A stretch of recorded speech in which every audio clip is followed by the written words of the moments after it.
दक्षिण देश की ओर पहले राजाओं के द्वारा नाक कान हाथ पैर छेदन का दंड दिया जाया करता था। इसी प्रथा के अनुसार एक बार वहां के एक अपराधी को नाक काटने का दंड दिया गया। वह अपराधी राजा के फाटक से बाहर निकलते ही कूद कूद कर नाचने और तालियां पीट पीट कर बड़ा ही प्रसन्न होने लगा। लोगों ने पूछा, तू इतना प्रसन्न क्यों होता है? उसने कहा, नाक की ओट में परमेश्वर था, सो मुझे तो नाक कटने से परमेश्वर दिखने लगा। इस प्रकार नाच नाच कर उसने नाक कटाने के लिए कई मनुष्यों को तैयार कर लिया। उसने कहा, जिस समय तुम नाक कटा लोगे परमेश्वर दिखेगा। लोगों ने विश्वास कर नाकें कटवा लीं। इस पर नकटे नाचने वाले ने उन लोगों से कहा, आखिर तो अब आप लोगों की नाकें कट ही गई हैं, इसीलिए तुम भी नाचने लगो और कह दो कि हमें भी परमेश्वर दिखने लगा, नहीं तो दुनिया में बड़ी निंदा होगी। यह सुनकर कई मनुष्य नाचने और यह कहने लगे कि हमें भी नाक कटने से परमेश्वर दिखने लगा।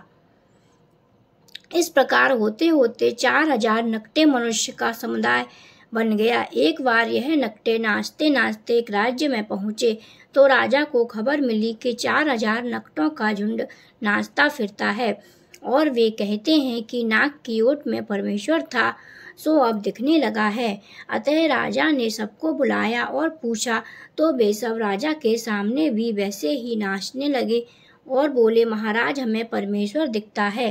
राजा ने कहा, अगर ऐसा है तो हम भी नाक कटाएंगे। आप ज्योतिषी से राजा बोला, ज्योतिषी जी आप पत्रे में देखिए कि हमारे नाक कान कटने का मुहूर्त कब बनता है। ज्योतिषी ने पत्रा निकाला और कहा, आपकी नाक काटने को बदी दौज का प्रातःकाल बहुत ही अच्छा है। इसके बाद वे नकटे चले गए। राजा के दीवान ने घर जाकर यह बात अपने पिता से कही।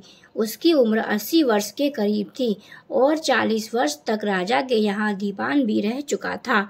उस बुजुर्ग ने यह सुनकर दूसरे दिन राजा के यहाँ जाकर राजा को अभिवादन कर नाक काटने का संपूर्ण वृतांत पूछा और बोला, अन्नदाता, मैंने आपका नमक पानी तमाम उम्र खाया है और बूढ़ा भी हूँ, इसीलिए आप पहले मुझे नाक कटाकर देख लेने दीजिए। अगर मुझे नाक कटाने पर परमेश्वर दिखे तो आप नाक कटाएं, नहीं तो आप ना कटाएं। राजा को यह बात मन भाई। अतः उन्होंने ज्योतिषी जी से कहा, ज्योतिषी जी अब आप हमारे पुराने दीवान जी के नाक काटने का मुहूर्त देखिए। ज्योतिषी जी ने कहा, पुराने दीवान जी के नाक काटने का मुहूर्त फूस की पूर्णिमा को अच्छा है। राजा ने फूस की पूर्णिमा को नकटों को बुलाकर एकत्र किया और दीवान जी को बुलाकर उनसे कहा, दो इनकी नाक काटो और परमेश्वर दिखाओ। उनमें से एक ने बहुत तीखी छुरी से दीवान जी की नाक काट दी। दीवान जी बेचारे को बड़ा कष्ट हुआ। दीवान हाथ में कटी नाक पकड़कर रह गए।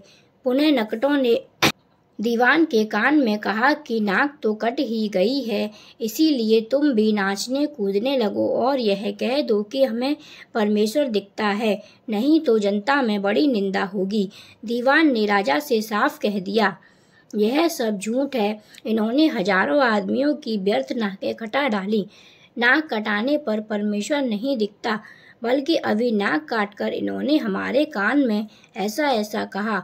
राजा ने यह भेद जानकर उन सबको पकड़वा कर उचित दंड दे उस गिरोह को तोड़ा। आप लोग दुनिया का प्रवाह देखिए कि ऐसे ऐसे मतों ने भी अपना प्रचार किया। अंधविश्वास अच्छा नहीं होता। अतः इस कहानी से सीख लेकर हमें अंधविश्वास में नहीं फंसना चाहिए।